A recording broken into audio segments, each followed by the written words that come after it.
সত্যি করে বলছি, আমার মানে এই জীবনে এত বড় বিয়েবাড়ি আমি এরকম রিসেপশন পার্টি মানে আমি জীবনে দেখিনি। তোমরা দেখেছো কিনা সেটা তোমরা জানিও কমেন্ট করে। দেখো, তোমরা বুঝতে পারবে।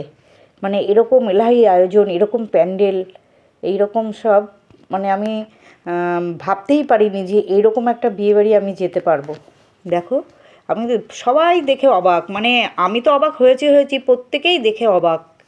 এই রকম সাজানো গোছানো, এই রকম একটা রিসেপশন হচ্ছে মানে কৃষ্ণনগরের মধ্যে, মানে প্রথম মনে হয় এরকম হলো, আমার যা ধারণা। আর অন্য কোথাও হয়েছে কিনা আমি জানি না, ফিল্ম স্টারদের রিসেপশন এরকম হয় কি না। আমরা সিনেমায় দেখেছি এরকম ধরনের, কিন্তু বাস্তবেই দেখলাম। দেখো, খুব সুন্দর। আর সব ফুল দিয়ে সাজানো। যেই জুঁই ফুলের মালা আমরা খোঁপায় মানে পরি, কত দাম, আর সেই জুঁই ফুলের মালা দিয়ে প্যান্ডেল মানে সাজিয়েছে। এত ভালো লাগছে বলার মতো না। ভেতরটা ঢুকে দেখো, সামনে একটা গণেশ মূর্তি, গণেশের এখানটাও খুব সুন্দর সাজিয়েছে। তারপরে দেখো চারিদিকে এখানে গান বাজনার আসর হচ্ছে। আর এইদিকে মাঠ ভর্তি মানে কার্পেট পেতে দিয়েছে, আর মাঝখানে টেবিল চেয়ার দিয়েছে বসার জন্য, সব বসে স্ন্যাক্স খাওয়ার জন্য। দেখো, কনসার্ট হচ্ছে। এই দেখো, এত সুন্দর লাগছে পরিবেশটা, মানে বলার মতো না। দেখো, এখানে বসার জায়গা, যে কে মানে কোথায় বসবে, মানে সব জায়গায় বসার জায়গা আছে।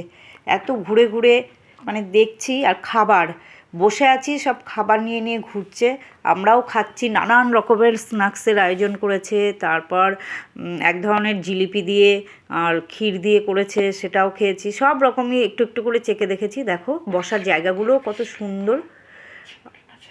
আর মানে নানান রকমের আইটেম করেছে, স্টল করেছে। স্টলে না গেলে তুমি বসে থাকলেও তোমাকে দিয়ে যাচ্ছে এরকম। এই দেখো, বুঝতেই পারছো তোমরা, দেখতে পাচ্ছ। তারপরে ফটো তোলা, সেলফি তোলার জন্য জায়গা করেছে। সেখানে নানান ধরনের পাখি রেখেছে, কাকাতুয়া, ময়না, মানে বিভিন্ন ধরনের। সেই কাকাতুয়া ময়নার সাথেও আমরা ছবি তুলেছি। দেখো, এখানে হচ্ছে বউকে বসিয়েছে এইখানে স্টেজ করে। আর তার পাশের জায়গাগুলো দেখো, এত সুন্দর করেছে না, মানে একদম ওখান থেকে আসতে ইচ্ছে করবে না। আমাদের বাড়িটা অনেকটাই দূর, এই জন্য একটু তাড়াতাড়ি চলে এসেছি 10টার মধ্যে, কিন্তু মনে হচ্ছিলো আরও কিছুক্ষণ থাকি। এই দেখো, নতুন বউ, ভালো করে দূর থেকে তুলতে পারিনি, এত ক্যামেরাম্যান, এত সব মানে ভিড়, ওখানটায় যেতেই পারিনি। এই দেখো, দেখো এত মানে রিচ জায়গাটা, মানে বলার মতো না। দেখো, এইদিকে খাবারের প্যান্ডেল হয়েছে, খাবারের জায়গাটাও তোমাদের ঘুরে ঘুরে দেখাবো। আর ছবি তোলার জন্য তো মানে এই দেখো, এই যে কাকাতুয়া নিয়ে ছবি তুলেছি, আমার ছেলেও তুলেছে, ছেলে দু হাতে দুটো নিয়ে তুলেছে আবার। দেখো, কালারিং একটা। আর ওই এখানটায় দেখো, বর বউ হেঁটে আসছে।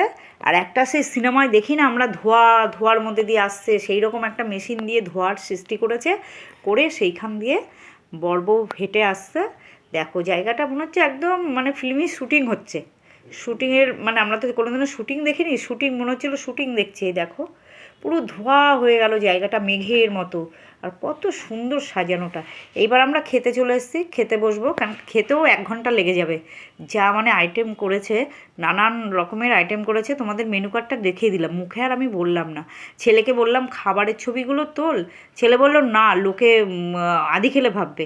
এই জন্য আর খাবারের ছবিগুলো তোমাদের মানে দেখানো হলো না গো, নাহলে বুঝতে পারতে কী কী নতুনত্ব খাবার করেছে। মানে মিষ্টিগুলো নতুনত্বই লাগলো। এই দেখো,